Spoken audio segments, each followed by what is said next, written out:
British woman pled guilty to 2 counts of murder after unaliving both her parents. And that's not the worst part, because come to find out that she lived with the bodies for 4 years inside the house, because she unalived them back in 2019 but wasn't arrested until 2023. Let's go ahead and dive into today's story as we try to understand why this woman unalived her own parents. So our story takes place in Great Bedale, Essex. 36-year-old Virginia McCullough was staying with her parents, 70-year-old John McCullough and 71-year-old Lois McCullough. Now they were kind parents because they allowed her to stay with them while she went through some financial issues. Now Virginia was a web designer for a company over in Essex. But another reason why Virginia was staying with her parents is because since her parents were really old, she was actually taking care of them, because her parents had a list of medical issues that they had. Now the other time that she was there, their symptoms would get worse and worse. So John and Lois would take vacation to different locations in the hopes that they feel better.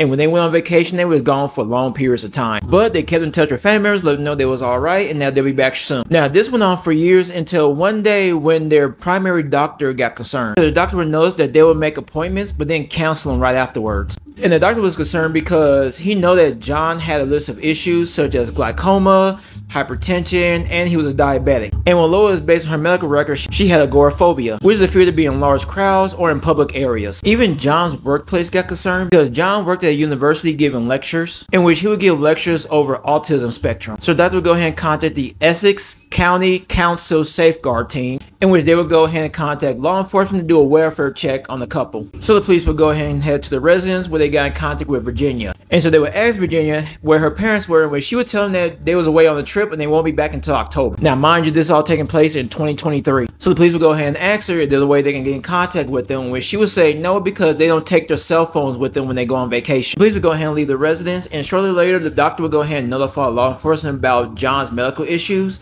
in which they would go back to the resident in full force. Well, I mean by full force, like one team would knock on the door while the other team went around back and busted through the back door, so that way Virginia has no way of escaping. And upon seeing that, Virginia would go ahead and raise her hand in the air and tell them that she knew exactly what they're there for. Police would go ahead and ask her if there's anybody else in the house, in which she replied back by saying there is somebody else in the house, and I would take it directly to them. Virginia would take the police to the back room, in which she would tell them that her father's inside the structure right here. And upon the first look, they just thought it was a bed with some pictures on it.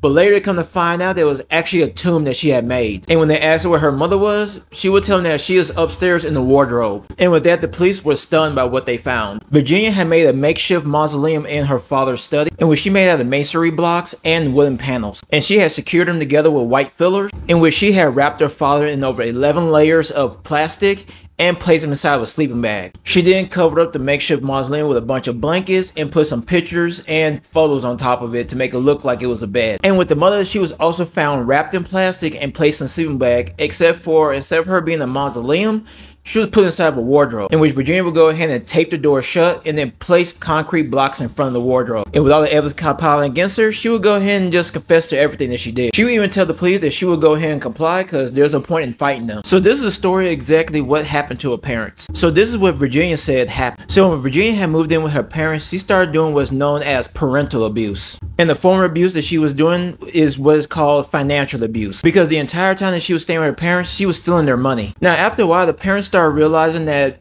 money was missing out of their accounts, but somehow Virginia had passed it off as if somebody was committing fraud on their accounts, the bank may have made the issue, or somebody hacked their account. She even went as far as forging financial documents to cover her track. But at the same time, Virginia felt that the money that she was stealing from her parents wasn't enough to sustain her lifestyle she was trying to create. So she knew she had to gain full control over her parents' finance. So she came up with the plan to unalive her own parents. So she stayed for a while. She was stashing prescription medication until she had enough to enact her plan. So what Virginia ended up doing was she took the medication, crushed them up, and placed them in 3 different drinks. She would then take those drinks down to her father while he was in his study. Now, she would tell police that her father didn't drink all the drinks, he only drank half of 2 of them. So all this took place on June 18th of 2019. So the very next day, on June 19th of 2019, she would go into her father's study, in which she had found that he had passed away. But the one thing that she was worried about was her mother finding out before she could enact her second half of the plan. The thing with Virginia's parents was that they were old-fashioned, and so they slept in separate bedrooms. Her father John would sleep in the study, and her mother would sleep in the upstairs bedroom. And so after seeing that her father wasn't alive, she would go upstairs and see what her mother was doing, which her mom was in her room just listening to the radio.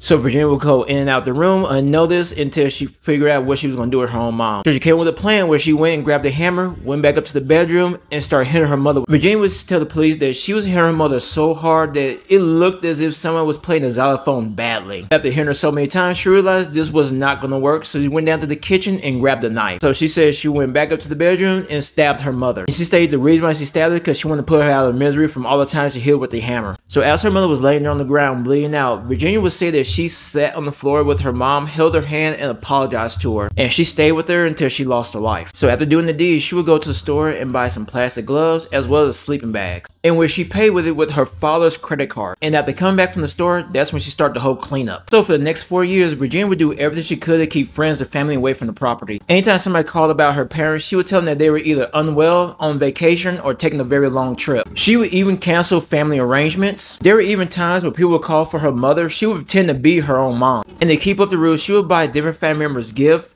and then put her parents' name on it to make it seem like they were still alive. And so throughout those 4 years, she was just spending her parents' money like crazy, to where she spent over 150,000 pounds, which is equivalent to $200,000 in US currency, in which the money came from her parents' credit cards, bank accounts, their pension, as well as their benefits. She even had a 21,000 pound gambling debt, which is equivalent to over $27,000 in US currency. Now, while going through all that evidence, police would come to find out that Virginia been having some very odd behaviors ever since she unalived her parents. Because from July of 2020 all the way up to the time she was arrested, she made over 238 phone calls to the police, in which Virginia pretended to be her own mother by telling the police that her and John were staying at different family members' addresses. Now, Virginia also made over 185 phone calls to their primary doctor, pretending to be her mother and scheduling appointments and then canceling those appointments. And calling the primary doctor is what set up this whole entire investigation to begin with. Because since her father had type 2 diabetes, glaucoma, and high blood pressure and cholesterol, he had to visit the doctor regularly and collect his medication. As well as the fact that her mother, seeing how she had agoraphobia, she was on lorazepam, and so she needed regular visits as well. So since neither one of them picked up the medication, that's what grew the suspicion of the doctor. Now, upon confessing to the police, Virginia will go ahead and tell them where she hid the murder weapon. Like any other dumb criminal, she kept both the hammer and the knife. Now, upon Virginia's confession, the police would go ahead and notify the family members, in which all of them were shocked because they thought that John and Lois were still alive.